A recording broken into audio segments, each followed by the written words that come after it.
सो hey guys, एक बार फिर से लेकर आ चुका हूँ स्टेलर ट्रांसफॉर्मेशन के सीजन 6 का एपिसोड 2। तो जैसा कि आपने पिछले एपिसोड में देखा था कि न्यू ने फाइनली काफी मेहनत कर जिम्मी के काफी सारे लेयर्स वाले फॉर्मेशन को सीख लिया होता है और वह एक लोअर लेवल का फॉर्मेशन मास्टर बन चुका था। तो एपिसोड 2 के स्टार्ट में हम कीन्यू को देखते हैं जो कि अपने बाकी सब दोस्तों के साथ आर्टिफैक्ट से बाहर आ चुका था और वह स्पिरिचुअल स्टोन के माइन में होते हैं, जहाँ साओ बाई अपने भाइयों से बोल रहा होता है कि कीन्यू, जो तुम मुझे फ्लाइंग शिप दिए उसकी मदद से मैं काफी तेजी से उड़ सकता हूँ और काफी ज्यादा पावरफुल हो गया हूँ कि सेवल को काफी आसानी से मैं हरा सकता हूँ। जिसके बातों को जवाब देते हुए सेवल बोलता है कि कीन्यू ने जो मुझे हैंड ग्लव दिया उसकी मदद से मैं काफी पावरफुल अटैक कर पा रहा हूँ और यहाँ तक कि सिल्क थ्रेड को भी यूज कर सकता हूँ जिसकी मदद से मैं किसी को भी आसानी से पकड़ सकता हूँ। यह सब ऐसे ही अपने पावर के बारे में बात कर रहे होते हैं, तभी वहाँ पे सी तियान और सोंग तियान दोनों आ जाते हैं जो कि उनके सामने आते हुए बोलते हैं कि तुम सबको 600 सालों के बाद देख रहा हूँ और यह देखने के बाद मुझे काफी खुशी हुई कि तुम सब आखिरकार यहाँ पे आ गए और मुझे ये बताओ कि तुम 600 सालों तक कहाँ रहे। जिसके बातों का कीन्यू कोई जवाब नहीं देता और बात को घुमा देता है। आखिरकार कैसे इसको पता रहा था कि यह अपने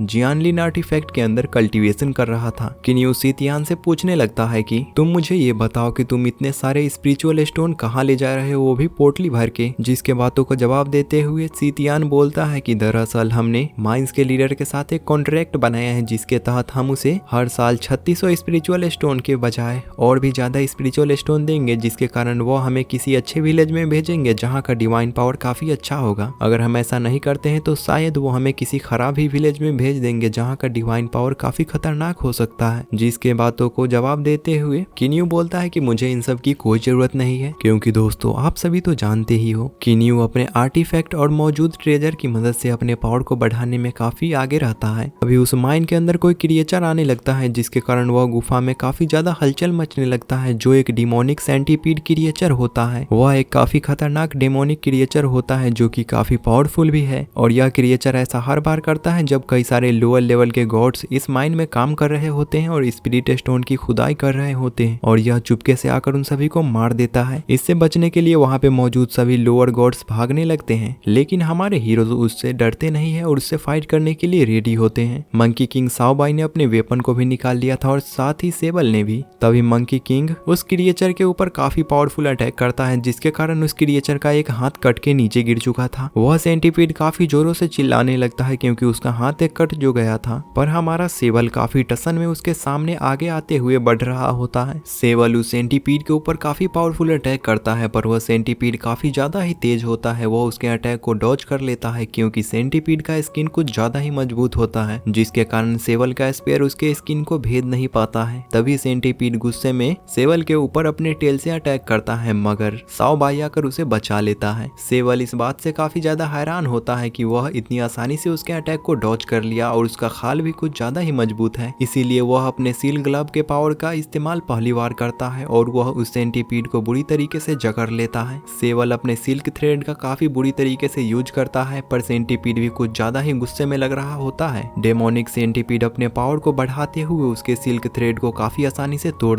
देता है और काफी गुस्से में चिल्लाने लगता है। इस बार वह सेंटीपीड काफी ज्यादा गुस्से में लग रहा था जिसके कारण उसके आई से फायर निकलने लगता है। फिर सेंटीपीड अटैक करने के लिए उन दोनों के पीछे आता है। नीचे आते हुए सेबल सोचने लगता है कि मैंने उसके ऊपर काफी सारे पावरफुल अटैक किए मगर इसको कोई फर्क नहीं पड़ा। जिस बात का जवाब देते हुए वह सेंटीपीड ह्यूमन की तरह बोलने लगता है और कहता है कि मैं तुम सभी को नहीं छोड़ूंगा, तुम सभी मुझसे बच के कहीं नहीं जा सकते। अब सेंटीपीड काफी ज्यादा गुस्से में उन दोनों के ऊपर अटैक करने के लिए काफी तेजी से बढ़ने लगता है। सेबल भी इस दौरान हार मान चुका था और साओ बाई भी उसे देखने लगता है और फिर जैसे ही वो उन दोनों के ऊपर अटैक करता है, पर दोनों भाई आंख बंद कर लेते हैं और अपने गॉडेस को याद करने लगते हैं। दोनों काफी डर चुके थे। इसी दौरान जब दोनों आंख खोलते हैं तो देखते हैं कि कीन्यू ने आकर उसके अटैक को डॉज कर लिया है, वो भी अपने एक हाथ की सहायता से। इसके बाद कीन्यू अपने दोनों भाइयों से बोलता है कि तुम दोनों पीछे हट जाओ क्योंकि मैं इसके ऊपर अपने लेयर्स वाले फॉर्मेशन का यूज करने वाला हूँ। कीन्यू बोलने लगता है कि मैं देखना चाहता हूँ कि यह कितना ज्यादा पावरफुल हो सकता है, इसीलिए मैं इसके ऊपर सिर्फ लोअर लेवल लेवल का कॉम्बिनेशन फॉर्मेशन यूज करूंगा, और वह उसका यूज उसके ऊपर कर भी देता है, जिसके कारण वह सेंटीपीड उसमें फंस गया होता है और काफी ज्यादा गुस्से में लग रहा होता है क्योंकि इस फॉर्मेशन के अंदर उसे काफी दर्द हो रहा था। यह सब करने के बाद भी किन्यू रुकता नहीं और उसके ऊपर अपने फॉर्मेशन का सेकेंड लेयर यूज करने वाला था, जिसके कारण वह सेंटीपीड का बॉडी फायर में जलने लगता है। फॉर्मेशन के अंदर सेंटीपीड काफी ज्यादा जोरों से चिल्ला रहा होता है, मगर सेंटीपीड भी काफी ज्यादा चालाक होता है, इसीलिए वह समय रहते ही उस फॉर्मेशन से बाहर निकालने का रास्ता खोज लिया होता है और वह उस फॉर्मेशन को आसानी से तोड़ देता है। यह सब देखने के बाद किन्यू तो हैरान होता है कि यह सेंटीपीड इतना ज्यादा चालाक है, पर मुझे इससे कोई फर्क नहीं पड़ता और मैं खुशी हूँ कि एक लोअर लेवल का फॉर्मेशन इसके ऊपर इतना ज्यादा प्रभाव डाल सकता है। सेंटीपीड काफी ज्यादा गुस्से में होता है, इसीलिए वह किन्यू को जान से मारने के लिए आगे बढ़ने लगता है। इधर दोनों भाई एक चीज को देखकर काफी ज्यादा हैरान होते हैं कि आखिरकार ये कैसे हो सकता है, क्योंकि उसका भाई किन्यू फ्लाई कर रहा होता है और हवा में कोई तभी फ्लाई कर पाता है जब कोई सेलेस्टियल गॉड बन जाए, मगर किन्यू तो एक सेलेस्टियल गॉड नहीं बल्कि एक लोअर लेवल का गॉड है, तो आखिरकार यह कैसे फ्लाई कर सकता है। क्योंकि गाय जैसा इसलिए क्योंकि उसने मीटियोर टीयर के पावर का यूज किया, जिसके कारण उसका स्पिरिचुअल पावर एक सेलेस्टियल गॉड जितना हो गया, जिससे वह फ्लाई कर सकता था। इधर सेंटीपीड उसे हवा में फ्लाई करते हुए देख डर गई होती है, क्योंकि उसे ऐसा लगता है कि यह एक सेलेस्टियल गॉड है जो कि सेंटीपीड से काफी पावरफुल होता है, इसीलिए वह वहां से भागने की कोशिश करने लगता है, मगर किन्यू उसे कहां जाने देने वाला था। सेंटीपीड वहां से काफी तेजी से भागने ही वाला था, मगर किन्यू उसके रास्ते में आकर उसके ऊपर अपने गॉड लॉकिंग टावर का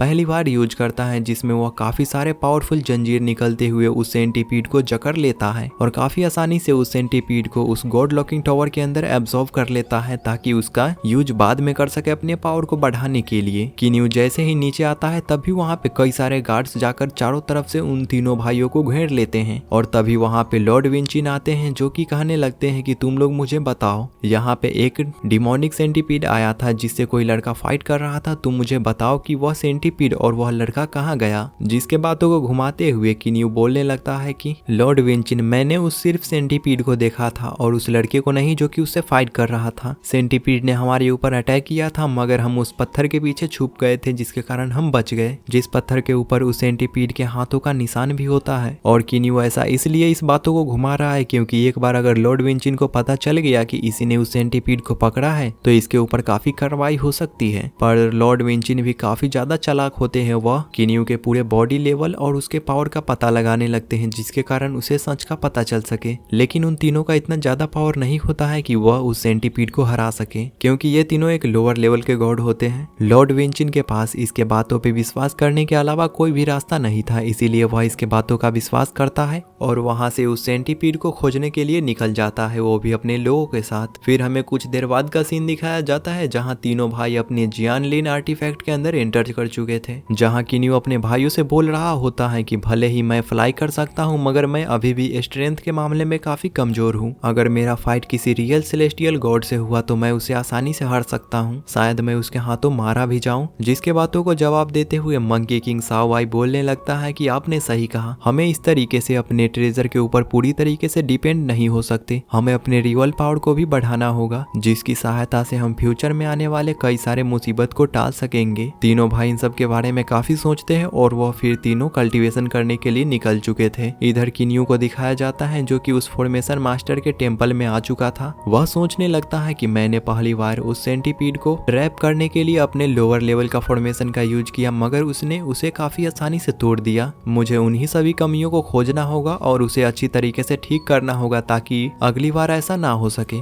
अपने लोअर लेवल के फॉर्मेशन में और ज्यादा इंप्रूवमेंट करने के लिए वह उस बुढ़े पपेट से पूछने लगता है कि मुझे इसके बारे में कुछ सलाह दे सकते हो क्या आप। जिसके बातों को जवाब देते हुए वह बुढ़ा पपेट बोलने लगता है कि मैं आपको बधाई देना चाहता हूं क्योंकि आप एक फॉर्मेशन मास्टर बन चुके हैं। आप तो मेरे मास्टर जिमी से भी काफी ज्यादा टैलेंटेड हो। उनको एक लोअर लेवल का फॉर्मेशन मास्टर बनने में हजारों साल लगे, मगर आपने तो 600 सालों में ही सीख लिया। और वह बताने लगता है कि आपने जो बताया कि फॉर्मेशन के बारे में क्या इंप्रूवमेंट करना जाए तो इसके बारे में मैं आपको नहीं बता सकता, मगर आप चिंता ना करें, मैं आपको अपने फॉर्मेशन के बारे में बताता हूँ जो कि काफी मुश्किल है। मैं अपने फॉर्मेशन को इस तरीके से बनाता हूँ जो कि काफी ज्यादा मुश्किल बन जाए, जिसे समझने में काफी ज्यादा मुश्किल होता है ताकि कोई भी एनिमी उसे काफी आसानी से ना तोड़ सके। और अपने फॉर्मेशन का डेमो देने लगता है जिसके अंदर कई सारे थ्रेड्स बिछे होते हैं, जिसमें अगर कोई भी बंदा किसी भी एक थ्रेड को छू लेता है तो उसके छूने मात्र से ही फॉर्मेशन फॉर्मेशन एक्टिवेट हो चुका था और ऐसा ही फॉर्मेशन वह किन्यू के ऊपर करता है। जैसे ही किन्यू एक थ्रेड को छूता है उसके ऊपर एक फायर वाला अटैक आ जाता है। बुढ़ा पपेट इस डेमो के माध्यम से किन्यू को सारी बातें समझाने में कामयाब हो चुका था। उसने अपने फॉर्मेशन में क्या इंप्रूवमेंट करना चाहिए ये भी उन्हें बता दिया था। वह बात समझ चुका था और बोलता है कि मुझे उन 900 फॉर्मेशन को एक एक करके नहीं बल्कि उन सभी को एक साथ ही सीखना होगा और एक साथ कॉम्बिनेशन करके लेयर्स में यूज करना होगा। और जब कोई कल्टीवेटर इन 900 फॉर्मेशन को एक साथ यूज करने के लिए सक्षम हो जाएगा तो वह काफी पावरफुल लेयर्स वाले फॉर्मेशन का यूज कर सकेगा। और इसी फॉर्मेशन को मास्टर ने ओशियन ऑफ कॉम्बिनेशन का नाम दिया था। इस ओशियन ऑफ फॉर्मेशन को सीखने में मास्टर को कई लाख साल लग गए। फिर इसके बाद किन्यू यहाँ पे लगभग 4 साल कल्टीवेशन करता है जो कि डिवाइन रियलम के 400 सालों के बराबर होता है। उसने यहाँ पे काफी ज्यादा कल्टीवेशन कर उसने अपने ऑरा को मैक्स कर लिया होता है जिसके कारण उसके स्पिरिचुअल वर्ल्ड में काफी अलग ही ऑरा बढ़ने लगता है और वह एक काफी चमकता हुआ लग रहा था। फिर वह अपने कल्टीवेशन को कंप्लीट करने के बाद वह डिवाइन वर्ल्ड में आ चुका था जहाँ उसके 1000 साल कंप्लीट हो चुके थे जिसके कारण उन्हें यहाँ से अब किसी विलेज में भेजा जाएगा। तभी कैप्टन लेडी इन तीनों को एक एक करके टोकन देती है जो कि उन्हें विलेज में जाने में मदद करेगा और यह उनका आइडेंटिटी टोकन होता है और बोलने लगती है तुम लोगों ने अगर हमारे लॉर्ड को और अधिक स्पिरिचुअल स्टोन दिया होता तो लॉर्ड ने तुम्हें किसी अच्छे जगह पे भेजा होता ना कि तुम्हें फूजी विलेज, क्योंकि फूजी विलेज का डिवाइन पावर काफी खतरनाक है जो कि कल्टीवेशन करने के लिए कतई सही नहीं है। और साथ ही वह यह भी बताती है कि उस विलेज के सिटी लॉर्ड को हेलन सेक्ट वालों ने धमकाते हुए उनसे 10 गुना टैक्स वसूलते हैं जो कि कतई सही नहीं है। यह सुनकर साओ बाई गुस्से में बोलने लगता है कि यह तो सरासर नाइंसाफी है, क्या कोई इनके खिलाफ आवाज नहीं उठाता। जिसके बातों का जवाब देते हुए कैप्टन लेडी बोलती है कि नहीं, कोई भी इतना पावरफुल नहीं है जो कि हेलन सेक्ट से पंगा ले सके क्योंकि वह काफी पावरफुल सेक्ट है और साथ ही उनके पास 3 डिवाइन एक्सपर्ट है जो कि उनके लिए काम करते हैं और वह 5 ग्रेड सेक्ट में से एक है और साथ ही उनके पास डिवाइन बीइंग लगभग 100 से भी ज्यादा होंगे। और बात रही सेलेस्टियल गॉड की तो वो हमारी मदद क्यों करेंगे, सेलेस्टियल गॉड किसी के लिए भी काम नहीं करते और वो हमारी हेल्प भी नहीं करने आते। इसके बाद वह तीनों फूजी विलेज में पहुंच जाते हैं जहां पर पहले से हेलन सेक्ट ने वहां पे टैक्स कलेक्ट करने के लिए बंदों को भेज दिया होता है जहां पे कई सारे कल्टीवेटर टैक्स देने के लिए बड़े बड़े बोरे भर के स्पिरिचुअल स्टोन को ले जा रहे होते हैं। तभी वहां पे कोई किन्यू का आवाज लगाने लगता है जो कि कोई और नहीं बल्कि जिन जुआन होता है जो कि first monarch of dark realm था जो कि किन्यू का एक अच्छा दोस्त भी था और किन्यू भी उसे जानता था। जिन जुआन उसके पास आते हुए बोलता है कि मेरे दोस्त तुम इतनी जल्दी यहाँ पे कैसे आ गए, वो भी इस विलेज में। मैंने उम्मीद नहीं किया था कि तुम इतनी जल्दी डिवाइन रियलम में एंटर कर पाओगे, वो भी इस फ्यूजी विलेज में। कैप्टन लेडी भी जिन जुआन को अच्छी तरीके से जानती थी इसीलिए वह इन तीनों की जिम्मेदारी देकर वहाँ से चली जाती है। किन्यू जिन जुआन को इस हालत में देखकर काफी ज्यादा अफसोस कर रहा था क्योंकि वह पहले ही एक काफी पावरफुल मोनार्च किंग था जिसने अपनी पावर की मदद से एक डार्क रियलम में किंग की उपाधि हासिल की थी। फिर किन्यू अपने दोनों भाई साओ बाई और सेबल का परिचय कराते हुए बोलता है कि यह दोनों मेरे खास भाई है। जिन जुआन उसे बताने लगता है कि तुम लोग यहाँ पे आकर काफी बुरी फंस गए हो, यहाँ पर तुम्हें पूरे साल काफी मेहनत कर स्टोन को जमा करना होगा और उनकी खुदाई करना होगा, जिसके बाद तुम्हारे पास जो भी स्टोन बचेगा उसमें से तुमको सेक्ट को भी देना है और पास में भी तुम्हें 10 गुना टैक्स भी देना है, जिसके बाद तुम्हारे पास कुछ भी नहीं बचेगा। इस तरीके से तुम अपने कल्टीवेशन को आगे कभी नहीं बढ़ा पाओगे। फिर हमें दूसरी तरफ एक काफी सुंदर लड़की को दिखाया जाता है जिसे जिन जुआन काफी अच्छी तरीके से जानता था। जिन जुआन उस लड़की को ही घूरे जा रहा होता है जिसे देखने के बाद यह तीनों भाइयों को समझने में देरी नहीं लगती कि जिन जुआन किसे पसंद करता है और यहाँ पे किसके चक्कर में रुका हुआ है। किन्यू उसे जवाब देते हुए बोलता है कि अच्छा तो तुम इस